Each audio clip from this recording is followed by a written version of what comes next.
Hey you guys, I caught a Pikachu.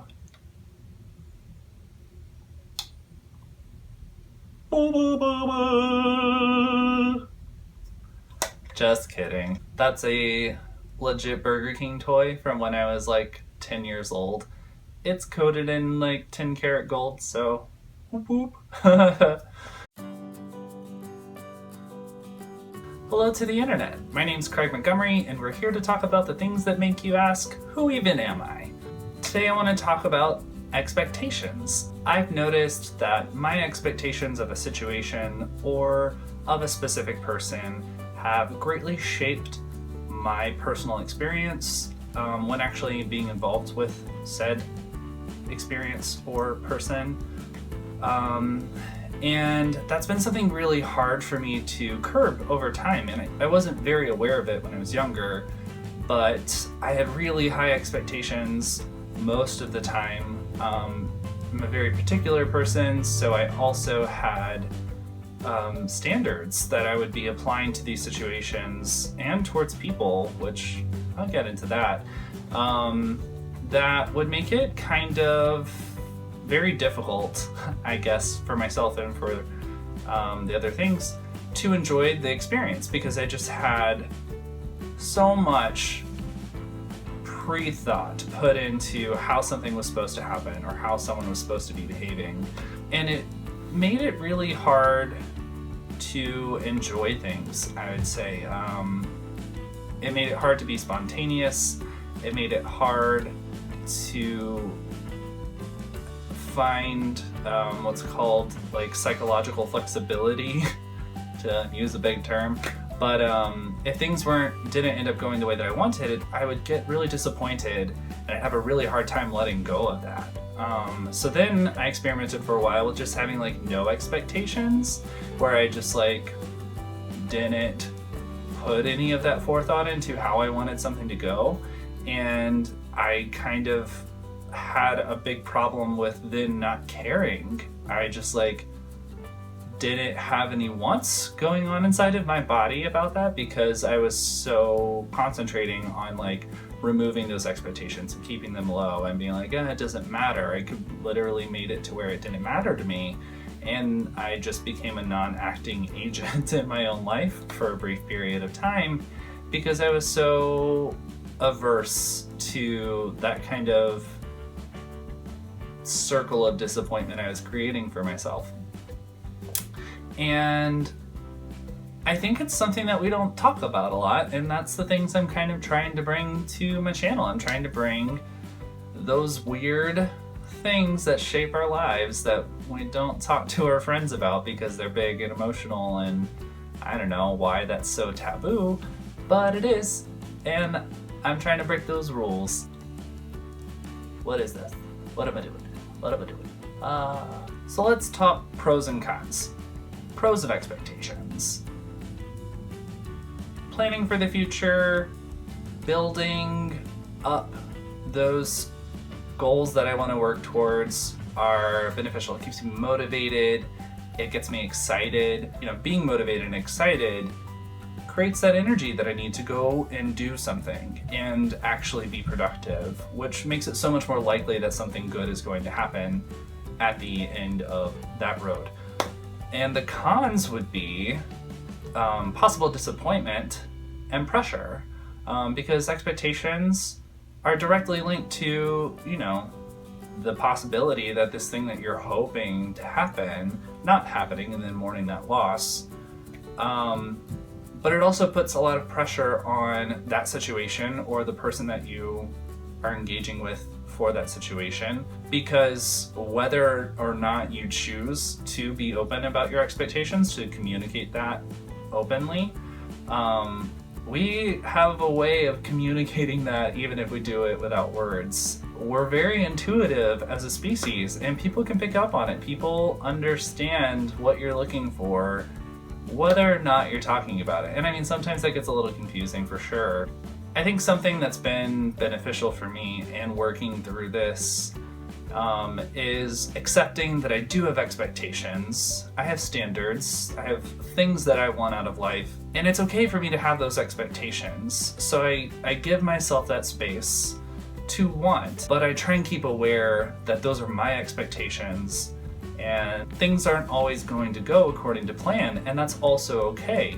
So I'm trying to move towards a place where I have the best of both worlds, I guess. I allow myself the space to be me and expect things, but also build in that psychological flexibility to say it's okay when it doesn't happen, and I can work with this. So I'm just kind of constantly building in that ability to be optimistic and look for the silver linings and try and build upon what gets there. But I still let myself get excited because of the expectations, because of what I hope to happen out of a situation or when I meet somebody. I think that's where the excitement comes from. It's like, oh, this could be this thing that I really want. I guess the resiliency that I had to build up was the ability to feel the loss when it doesn't happen. Because if you get excited about it, I think the big fear there is when it doesn't come to fruition, when it doesn't end up being what you think it's going to be or what it could be. There's a lot of disappointment built into that, like real loss, like you lost something that you had, which seems silly because you didn't have it in the first place. It was a possibility, it was something you were hoping for, but we mourn that unfound future the same as we would as if we had this like shiny new bike that got stolen. I value getting excited and wanting things too much to give that up.